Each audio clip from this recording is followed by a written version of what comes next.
Okay, let's dive in. Do you ever feel like your mind is just, well, a really crowded marketplace? Constant chatter, notifications pinging, opinions flying at you, makes it almost impossible to focus, right? Or think clearly, or even just find a quiet moment of peace.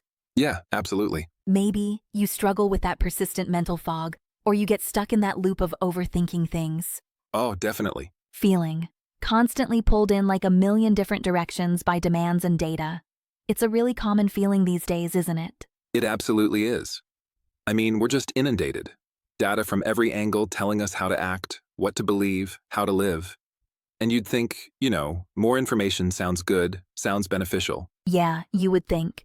But our sources, they really highlight that it doesn't automatically lead to being healthier or happier or, more grounded. No. In fact, it often leaves us feeling just overwhelmed, scattered, and kind of fundamentally disconnected from ourselves. That's exactly why we're here. I'm Grace. And I'm Matthew. Welcome to the 4Q Boundaries Deep Dive Podcast, your guide to cutting through the noise and cultivating clarity. This is your custom-tailored shortcut to getting truly well-informed on the topics that matter most to you. Our whole mission is to cut through all that noise, pull out the crucial, maybe surprising insights from the sources you shared with us, and give you not just information, but real clarity and practical tools you can actually start using today. And today, we're really diving deep into mental boundaries. We'll explore how cultivating these essential filters can lead to this amazing sense of clarity and a really grounded presence in your life, even with all the relentless stimulation we're all facing. Okay, let's unpack this then, because when we talk about boundaries, I think most of us immediately think physical lines, right? Or maybe emotional limits, setting boundaries with people. Sure, that's the usual thought. But your sources bring up this really fascinating idea, the mental body. It sounds a bit abstract. What exactly is it, and why is it so fundamental to understanding these mental boundaries? Well, what's truly fascinating here is how the mental body is described. It's not just some abstract idea, it's almost like an energetic field that surrounds your physical form. Like an atmosphere. Yeah, kind of like your mind's personal atmosphere. It's this intricate web woven from your thoughts, your beliefs, your perceptions. And it's incredibly dynamic. It's constantly interacting with, influencing your physical body, your emotions, your spiritual self, and of course being influenced by them in return. It's like your internal environment is always shifting. So it's not just what we think, but this whole energetic space our thoughts live in, constantly swirling and interacting. And then woven into that is the mental boundary itself. How does that specific piece fit into this intricate picture? The mental boundary is absolutely crucial. It acts as this discerning filter. A filter, okay. Yeah, it protects your mind from too much external influence, all the stuff coming at you. And also those negative thought patterns that can so easily pull your attention away from right now, from the present moment. Without a strong mental boundary, your judgment can get clouded, your focus gets scattered, and that clear, calm space inside, it can feel completely lost. It's like your mind's invisible shield against all that psychic clutter. Yeah, I can definitely relate to that feeling, my mind being pulled everywhere, or suddenly realizing I've sort of absorbed an opinion I saw on social media without even clocking it, you know?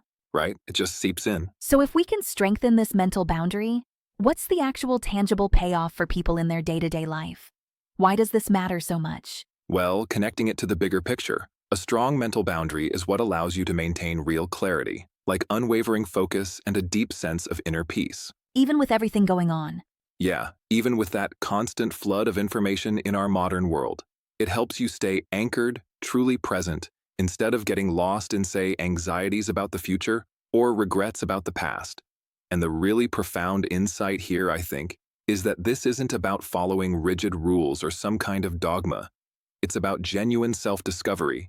It's about learning to trust what you notice inside yourself. It really empowers you to build your own inner compass. That's a powerful idea, that we can actually choose where our mental energy goes, and maybe more importantly, what we allow to shape our inner landscape. So, how does a healthy mental body actually work? What are the mechanics behind it? What does it feel like to really wield this inner power? A healthy mental body is incredibly powerful. Your sources explain that it supports clear thinking, focused attention, and a truly balanced perspective. It effectively anchors you in the present moment. It's like your command center, right? not just for processing information, but for discerning which information gets to shape your reality. It lets you kind of bypass the sheer volume of mental noise and tap into a deeper level of intuitive wisdom, that true inner compass guiding you. It sounds like it gives us so much agency over our own minds. The material you sent over highlights that we have this innate power to choose which thoughts we allow into our mental space. We do. And it's not about being selfish or self-centered, but more about cultivating a sort of neutral stance, which allows for informed decisions based on real understanding. It's like owning your mental real estate. Exactly. It's about actively questioning where your beliefs and opinions come from, making sure they actually align with your authentic self. And what's also fascinating is how the mental body, it sort of transcends time and space. What do you mean by that? Well, it means your mental body isn't just stuck in the now. It's why you can mentally plan your week ahead, or relive a cherished memory from years ago, or even imagine some future invention, like your inner lab for creativity and problem solving, completely unbound by the clock or where you physically are. That makes sense. And critically, it's about learning to tell the difference between thoughts that genuinely come from within you versus those you've just passively absorbed from outside. Like that persuasive social media post. Exactly. Or even, the proficient opinion of a well-meaning but maybe pushy friend. That distinction is huge between internal thoughts and absorbed ones. It's like learning the difference between your own true north and just following someone else's GPS directions. Perfectly put. Yeah. So, okay. With this understanding of the mental body and why it's so important, how do we actually build and maintain this crucial mental boundary? What are the practical pillars the sources emphasize? Your sources point to 3 key aspects for cultivating a really robust mental boundary. The first one is mental self-awareness. This involves training yourself to cultivate a really keen awareness of your own thoughts, your underlying belief, and your unique mental patterns. How do you do that? Well, you need to really start noticing how you perceive and interpret information, including any biases or assumptions that might be shaping your thinking without you even, realizing it. So like turning on the lights in your mental attic?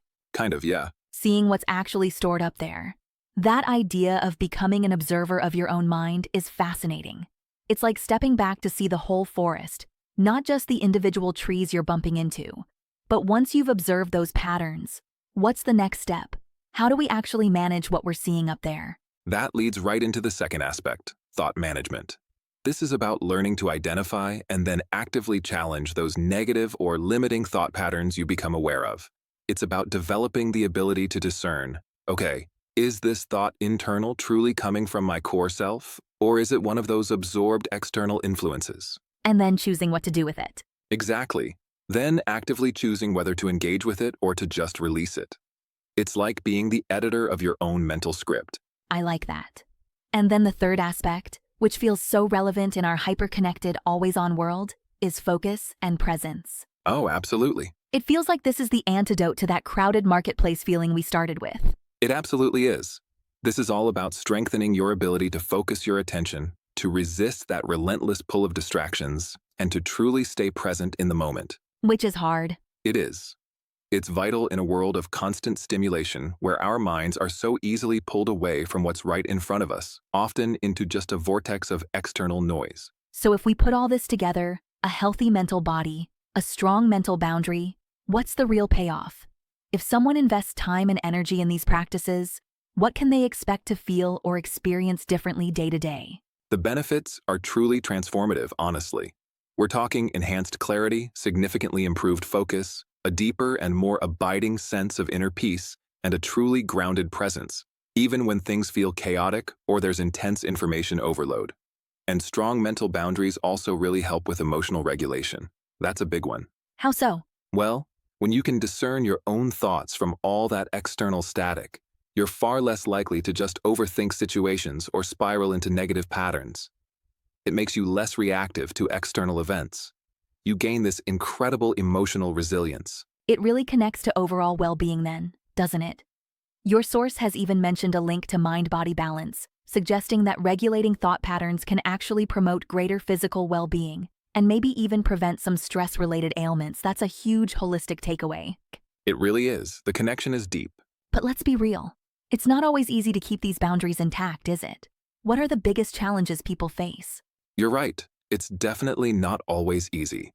I think the primary challenge is just the sheer constant bombardment from external stimuli. Think about the endless stream of news headlines, the infinite social media feeds, the myriad opinions from others. They are relentlessly pushing into our mental space.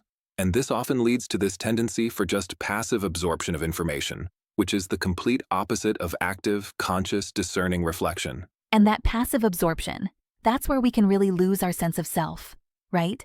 Where thoughts and beliefs that aren't truly ours can just take root, like weeds in a garden. Exactly like weeds. I think we've all been there, scrolling mindlessly, absorbing endless headlines or posts, only to realize an hour later, we've just taken in more anxiety than actual useful information. Our minds can become like sponges that don't really discriminate what they soak up. And if that external bombardment then combines with, say, prolonged personal stress or excessive worry, or those internal negative thought loops we talked about, well, it can take a really significant physical and mental toll, which is why cultivating these boundaries becomes so incredibly important. It's about reclaiming your personal power, your inner sovereignty. Okay, so what can our listeners do today? To start cultivating a stronger mental body and a more robust mental boundary, your sources gave some really concrete, actionable practices. They absolutely did. One really powerful practice is grounding. Grounding, okay. This just means intentionally engaging in activities like walking barefoot on the earth, feeling the ground beneath you, or even just focusing deeply on your breath for a few moments. Simple stuff. Simple but powerful. These practices help create this tangible sense of stability and presence. They pull your awareness back into your physical body and firmly into the present moment, away from all that mental clutter. Nice. And then there's mindfulness. We hear that word a lot, but your sources give it a specific, actionable angle here. Yes, it's about practicing observing your thoughts, but without judgment. That's key. Not judging the thoughts. Right. The aim is to notice recurring thought patterns and beliefs that might be influencing your emotional states and your behaviors. It's not about stopping thoughts. You can't really do that anyway. It's about becoming intimately aware of their patterns, kind of like watching clouds drift by without feeling you need to control them or judge them. Just noticing. I love the idea of a mental detox. That phrase alone just brings a sense of relief. Could you walk us through what that actually looks like? How do we detox our minds? It's incredibly refreshing, actually. It involves intentionally creating dedicated space for mental detoxification through activities that really quiet the mind. So think meditation or spending unhurried time in nature, no phone, just being there, or engaging deeply in creative pursuits that let your mind truly rest and reset, clear out the accumulated mental static. Sounds good.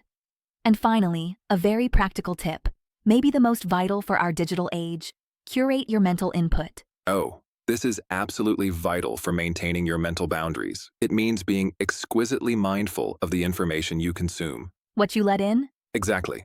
And the environments you frequent. Actively reduce your exposure to excessive stimuli, to negativity, or to any sources, people, media, whatever, that consistently promote fear and anxiety. It's about conscious, intentional consumption for your mind, just like you think about conscious consumption for your physical body. That makes perfect sense. And as Michael Spackman, the founder of 4Q Boundaries, always encourages, the core question through all of this is, what do you notice physically, emotionally, mentally, and spiritually when I place my attention on some type of stimulus? Yes. This applies so perfectly to these mental practices, doesn't it?